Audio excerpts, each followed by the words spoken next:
Welcome back to another episode here on the Enneagram at Work podcast. I am your host, Sarah Wallace, and welcome back if you have been listening. And I should say, welcome if you are new. I hope to be saying welcome back to you at some point in the future. We have been busy here at Enneagram MBA HQ getting ready for several different Enneagram workshops. And one of those is a pretty unique group that we're preparing for. And this is actually going to be a large family session, but this family is part of a business together, board of directors kind of dynamic. And so we're going to be bringing the Enneagram to some very personal relationships, but continuing to look at it through the lens of how can we better understand each other, working together better, listening together better, collaborating better, even though we are family. And so it'll be really fun to I think this will be a really fun group to get to be in front of. So I'll have to let you know how that goes. And then we are going to be, that will be out in Arizona coming up. And then we are going up to Canada for a couple of days, for a couple of different workshops. So that will be really fun, working with one team to do a follow-up session, and then introducing the Enneagram to an adjacent department to get them online officially with the Enneagram. So that'll be a really fun trip.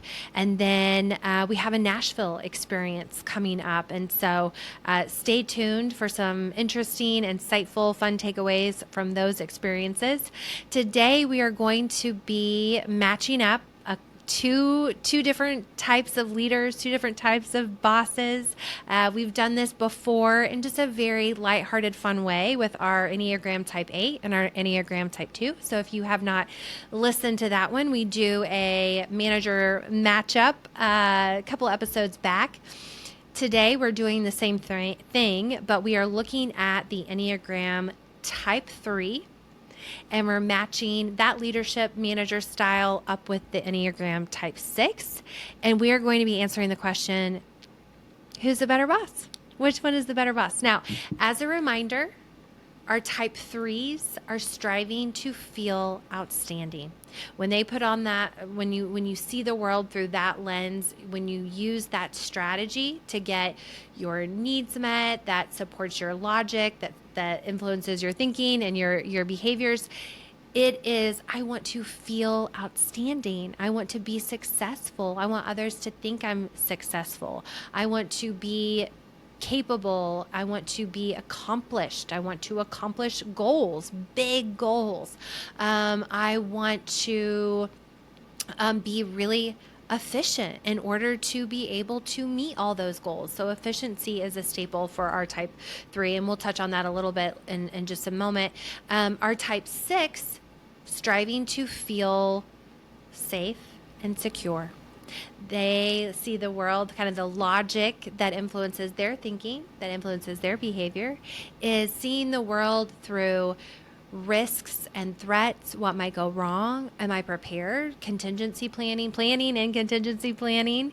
I'm really focused as a 6 on our group cohesion and wondering, who's this new person that's going to come into the group? How are they going to impact this dynamic? Or who's this leader coming in to take over our department or this new organization? So they are very sensitive to power dynamics. And our 6s tend to be in the camp of, I'll trust you once you give me a reason to trust you. So a little bit more skeptical, but as we've talked before in different episodes, our 6s come from a place of deep care, not just for their own safety, but for those that they really care about, including those people on their team. So we have two bosses. We have our Type 3s who maybe are a little obsessed with hitting every goal, setting another goal before they've even had a chance to celebrate the completion, the hitting of the other goal.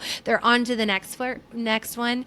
They tend to be really good at networking. So networking like a pro can be a strength for our type 3s.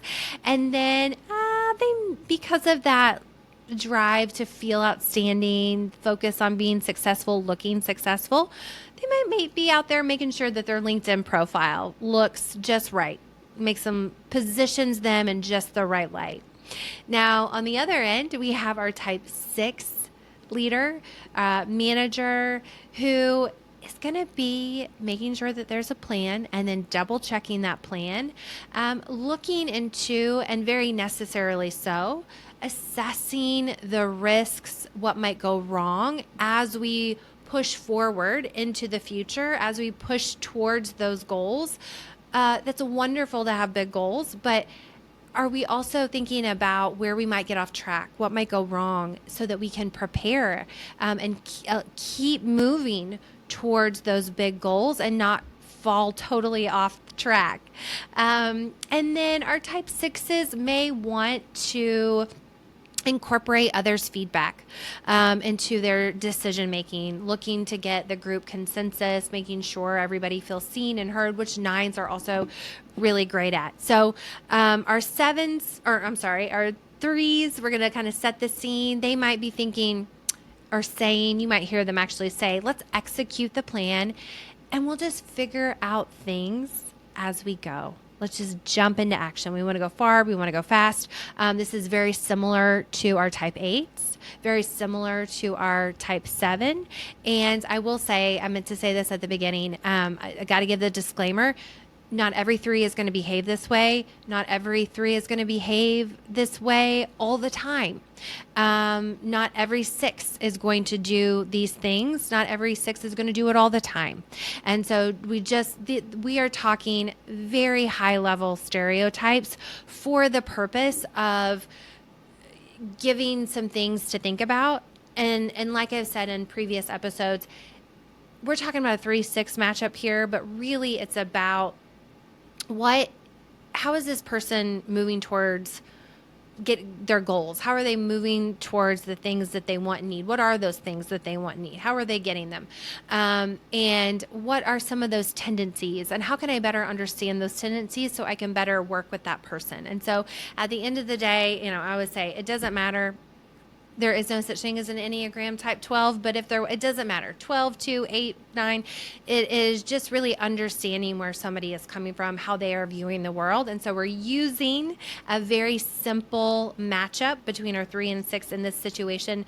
But please know, as I know that you do know, human beings are very complex and there is no way to capture all the complexity in this, I don't know, the next 15 minutes or so, and definitely not in these two types. So with that, we'll use it though as some examples, some things to think about. So when we're thinking about our 3s, we might hear them say, let's execute the plan, let's move towards the plan, the future, and we'll figure out things as we go, kind of leap and the net will appear type of energy. And our type 6 is going to say, hey, wait.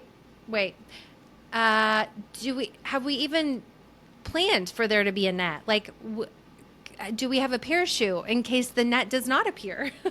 They might be thinking, wait, let's just take a moment. Have we considered every possible thing that might go wrong, that might deter us from our goal? So very different energies, but we need them both. We need that forward pushing momentum towards the goal, but we also need that balance of the pulling back a little bit, just to make sure we're not jumping off a cliff and have absolutely no net plan to be there, no parachute in case the net does not appear.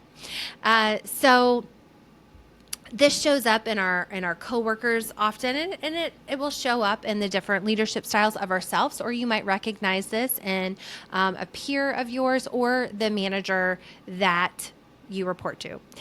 So if you have ever had a boss that lives for the results, you maybe have worked for a type 3. If you've ever had a manager who lives for preparation and, maybe a little bit more risk adverse, looking at security, are everybody safe? Are we doing okay? You might be working or have worked for a type 6. But which one makes the best leader? Well, that's what we're going to look at. That's what we're going to answer. So both types have strengths, especially when it comes to leadership. Our type 3s are sometimes known as the pacesetter for their leadership style because they are in the trenches with their people, shoulder to shoulder, setting an example. They're not commanding from some high hill. They're there motivating, inspiring. Because they are so successful, they can really inspire that same confidence and success in others. And so some of the other superpowers of our type 3 is that they are very goal oriented and efficient. They get things done and they get it done fast. They are great motivators. They inspire their teams to win, to hit big goals. Oh, it's so exciting to hit a goal you never thought was possible.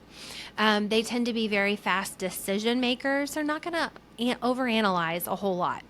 And then they can be incredibly charismatic, very adaptable. And so they have this political savviness, this organizational awareness that you'll talk about sometimes with the emotional competencies, but just this ability to really see the room, who's in the room, and who do I need to be in this room to reach my goals fast. To get to my goals fast, to reach my goals in general, to get something done maybe quicker, to look more successful. Who do I need to be? And so they're really great at selling that vision and getting buy-in. On the other side, we have our type 6. Their leadership style is known as the guardian because they are really so protective of their group. Now, it takes a while to get into the inner circle of a type 6, much like the other one that comes to mind immediately is a type 8. They also can be kind of sensitive to power dynamics. And they really care for the people. They want everybody to be okay. They want everybody to be taken care of.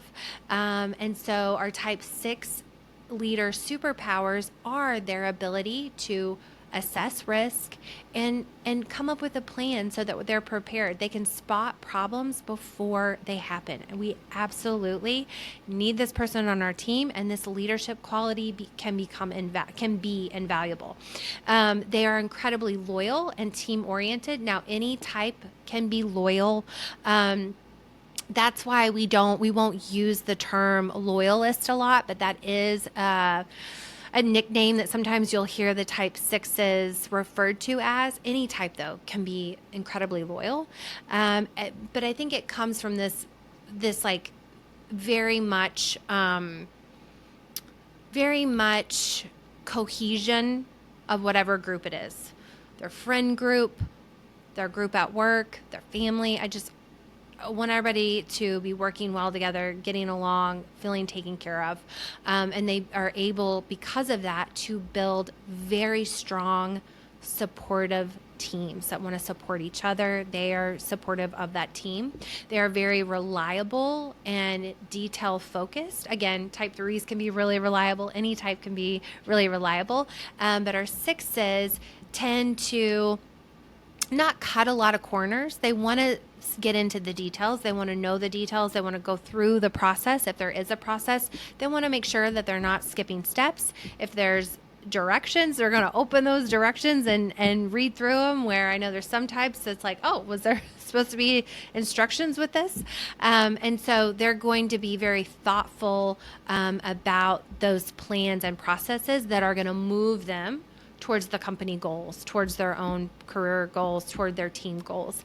And then they are great at contingency planning. They always have a backup and a backup for the backup. And so sometimes people will say that actually in the midst of a crisis, you might expect the type 6 to be freaking out the most, but really they can be one of the more calm types because it's like, okay, I planned for this. I got my bag ready. I am ready. What do we got? I got it all right here. I'm ready to go. So our type 3 might be that charming, charismatic, political savvy networker on a stage, maybe at the company event, selling the future of the company, or maybe bragging about their team on stage. Whereas our 6 might be a little bit more reserved, might not be stepping into the limelight, the spotlight, and just maybe, be thinking about the team more, and not necessarily needing the spotlight on them, which again, maybe, pros and cons, but sometimes we need to put ourselves in the spotlight. Sometimes we need to put our team in the spotlight to be recognized, to toot our own horns. And this is something that is not specific to just 6s. I think 9s can sometimes struggle with this, 9 leaders too. I think sometimes 2s, specifically for themselves, can also struggle stepping into the spotlight at times. So again, it's not only these types, and these types don't do these things all the time, every single thing. But these are some stereotypical tendencies. Now, how they might overuse their strengths is the type 3 might be a little too focused on winning, reaching those goals, and they can prioritize success and reaching those goals or over sustainable practices, maybe the mental health of their team, not running running their team into the ground for the sake of achieving that goal. They might move too fast and might overpromise and maybe end up missing the delivery date or the project date because they've overpromised, or they might end up skipping important details because they are so focused on moving fast towards that future. And then others might, well, I will say both can be true. There could be some issue with trust on both ends. There could be some trust issues from the leader. And so they might act independently. They might really struggle with delegation instead of leaning on their team, because they might believe and feel like nobody can be trusted to do it as good as me, to do it as fast as me. It's just easier if I step in and do it. And then sometimes their team can have issues trusting them, because it can be hard sometimes to really get to know that type 3 leader, because they are so good at shape shifting, at that political savviness, turning it on, being this person here, being another person here. And then they don't usually share when things don't go well. It's just always sharing their success stories. So it can feel like this person didn't admit when this went wrong. They're spinning it to make it look like this, or I don't know who this person really is. So they just sometimes kind of seem really authentic. So that can cause some distrust among their team. We'll talk about sometimes our type 3s have an inner PR agency where it is such a gift and a strength to be able to spin things at times. And then at other times it can erode trust and make you seem inauthentic. Our type 6 leadership strengths that are overused at times, or what it looks like when they're overused, is that they can overthink, paralysis analysis. So they might delay decisions out of fear of making mistakes, out of needing more information, out of wanting to think things through more, make another pro and con list. They can be too dependent on consensus. They want everybody's input before moving forward. This is something else that we'll talk about specifically with our type 9s may also struggle with. They may lead from a place of worry and anxiety. So rather than running towards something that's really exciting, that can be really positive, they might instead feel like they're running away from something, that they want to get away from something, running from what might go wrong. So they can come across as skeptical or hesitant instead of confident. So our type 3s are going to sell that dream before they even figure out how to make it. They're going to just, hey, we'll sell it, and if it sells, then we'll figure out how to make it. Whereas a 6 will question, wait a minute, we have to make this. We have to make it right. We have to make sure it works before we even think about talking about it, before we even think about selling it. So there's just, and again, both have its pros and its cons. And so it's just understanding what situation, what project, what person might need it, what turned on a little bit more, and what might need to be dialed back a little bit. So who's the better leader out of these two? We got the type 3, the Pacesetter, the type 6, the Guardian. No surprise, great leadership is a mix of both of these. We need both confidence and caution. We need them both. So where can a type 3 learn from a type 6? Slow down. And as I say that, type 3s might be thinking like, no way, never, well, plug in my ears, not listening to this, slow down. No. But the thing to think about, or the question to ask yourself if you are a type 3 leader, is how might I be even more outstanding if I did slow down and double check the details and not view it as a way of killing momentum, but instead maybe preventing disasters, preventing mistakes, so that we look outstanding, so that I feel outstanding, that my team is outstanding. And another opportunity for growth for our type 3 leader is to delegate, to trust your team.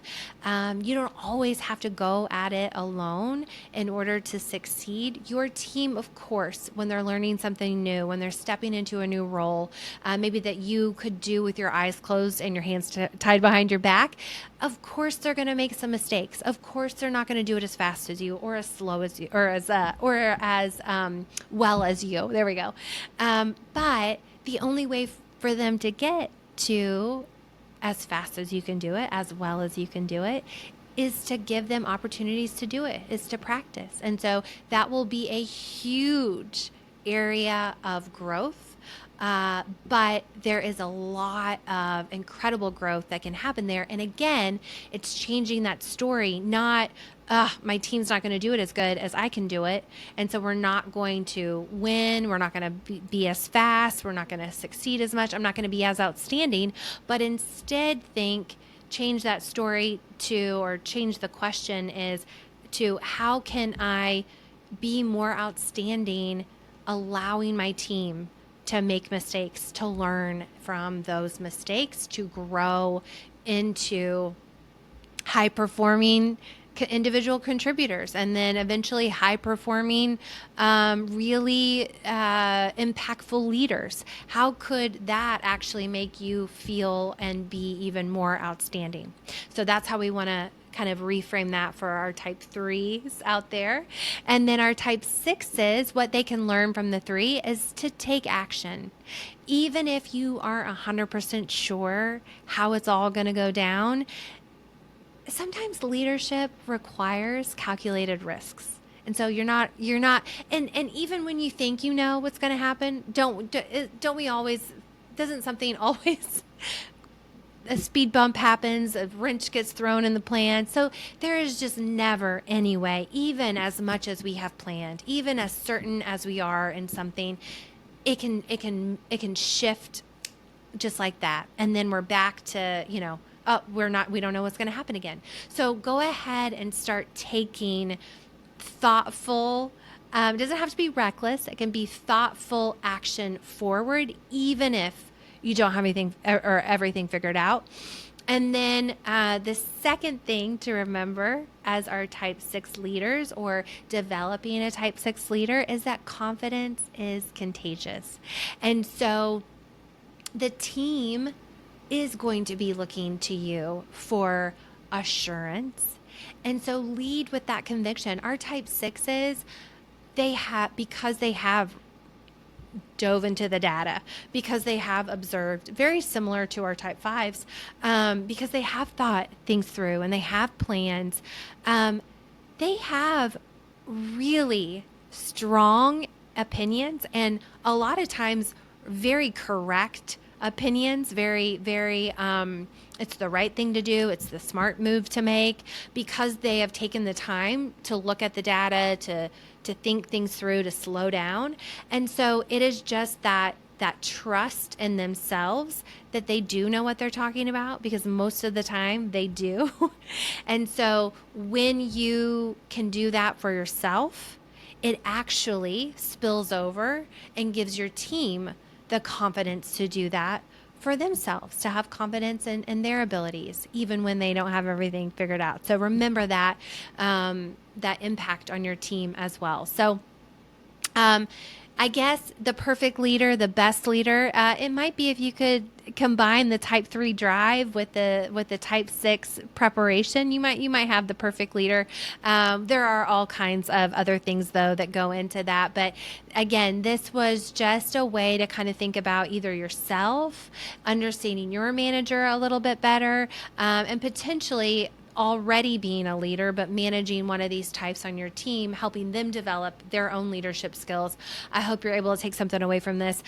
These are things that we talk about inside our Enneagram introduction workshops. We have the Ways We Lead Enneagram introduction workshop that is specifically for new and emerging leaders and or executive leadership teams. It would just take a little bit of a different take with each one, but we're looking at the Enneagram through the lens of leadership, leading ourselves, managing ourselves, and then understanding and leading and managing others. So I'm going to invite you to check out those workshop opportunities, those program opportunities, the coaching opportunities, our leadership coaching opportunities, all over at EnneagramMBA.com. And with that, as always, thank you so much for being here, and I hope to get to have you back next time.